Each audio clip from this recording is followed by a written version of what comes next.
ایک بہت مشہور ڈاکٹر تھا، میں نے واقعہ کتاب میں پڑھا. مثال کے طور پہ اس کا نام ڈاکٹر احمد تھا. ساری زندگی اس نے بڑے آپریشن کیے، اس کا بڑا نام تھا. اب حکومت نے اعلان کیا کہ اس کو گولڈ میڈل دینا ہے، لائف ٹائم اچیومنٹ ایوارڈ. پوری زندگی اتنا کام کیا، اس ڈاکٹر کو ملک کے دارالحکومت میں بلایا جائے گا اور ایک بڑی تقریب ہوگی اور اس کو گولڈ میڈل دیا جائے گا. ڈاکٹر بڑا خوش کہ اتنا بڑا ایوارڈ ملنے والا ہے. ڈاکٹر صاحب نے فلائٹ بک کی، جہاز میں بیٹھے. جیسے ہی جہاز اڑا تو کچھ دیر کے بعد موسم خراب ہو گیا اور جہاز میں کوئی پرابلم ہو گئی. تو جہاز کو راستے میں کسی چھوٹے سے ایئرپورٹ پر اتار لیا گیا. ڈاکٹر صاحب جہاز سے نکل کر عملے کے پاس جاتے ہیں کہ بھائی کب جہاز اڑے گا، میری تو وہاں بہت اہم تقریب ہے اور سارا پروگرام میرے لیے سجایا گیا ہے، میں چیف گیسٹ ہوں، مجھے گولڈ میڈل ملے گا، بتائیں دوبارہ جہاز کب اڑے گا. کثر چھوٹا سا ایئرپورٹ ہے، جہاز کا پرابلم بڑا ہے، اتنا جلدی ٹھیک نہیں ہوگا. آپ کو اگر پہنچنا ضروری ہے تو آپ کو ایک گاڑی لیں کرائے پر اور بائی کار چلے جائیں، آپ پہنچ جائیں گے اپنی تقریب سے پہلے. ڈاکٹر نے کہا یہ بھی آئیڈیا ٹھیک ہے، جہاز کے انتظار میں کہیں میرا پروگرام ہی مس نہ ہو جائے. ڈاکٹر صاحب نے گاڑی بک کی، رینٹ کار لی. جیسے ہی راستے میں گئے تو زبردست بارش، آندھی طوفان. اس اندھیرے میں، اس آندھی طوفان میں ڈاکٹر صاحب راستہ بھول گئے اور کسی مین ہائی وے سے نکل کر گاؤں کے روڈ پہ چڑھ گئے. بہت دیر تک راستے میں، اب بھوک بھی لگ رہی، کھانا بھی نہیں کھایا، اندھیرا گپ، بارش ہو رہی ہے. اچانک ایک چھوٹا سا گاؤں میں گھر نظر آیا جس میں ایک بلب جل رہا تھا.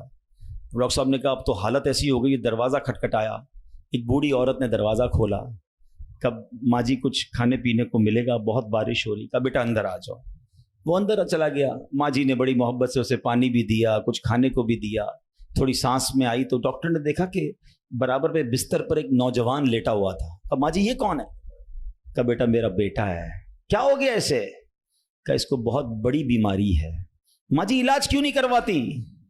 ماں جی کہتی میں نے گاؤں کے ڈاکٹر کو دکھایا ہے، ڈاکٹر کہتے ہیں ہمارے وطن میں ایک ہی ڈاکٹر ہے جس کا نام ڈاکٹر احمد ہے، وہی اس کا علاج کر سکتا ہے.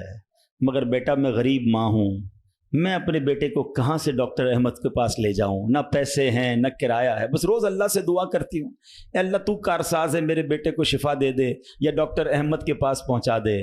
ڈاکٹر احمد رونے لگا. کہتا ہے ماں جی میں ہی ڈاکٹر احمد ہوں اور اللہ نے مجھے تیرے گھر پہ بھیج دیا ہے. جہاز کا خراب ہونا، چھوٹے ایئرپورٹ پر اترنا، رینٹ کار لینا، راستہ بھول جانا، کسی اور گھر پہ نہ رکنا، اسی جھونپڑی کے کنارے پر رکنا اور اس گھر میں جانا اور اس مریض کا علاج کرنا. اب بھی نہیں مانو گے؟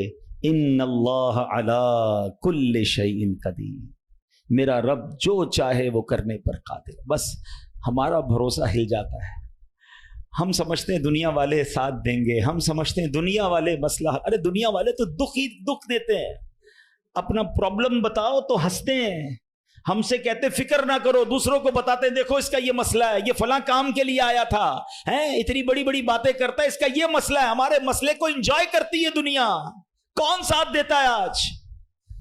مگر جو ہمارے عیبوں پر پردہ ڈالنے والا، جو ہمیں بچپن سے لے کر آج تک نوازنے والا، جو ہمارے گناہ ہونے کے باوجود ہمیں عطا کرنے والا ہے، وہ ہمارا رب کریم ہے.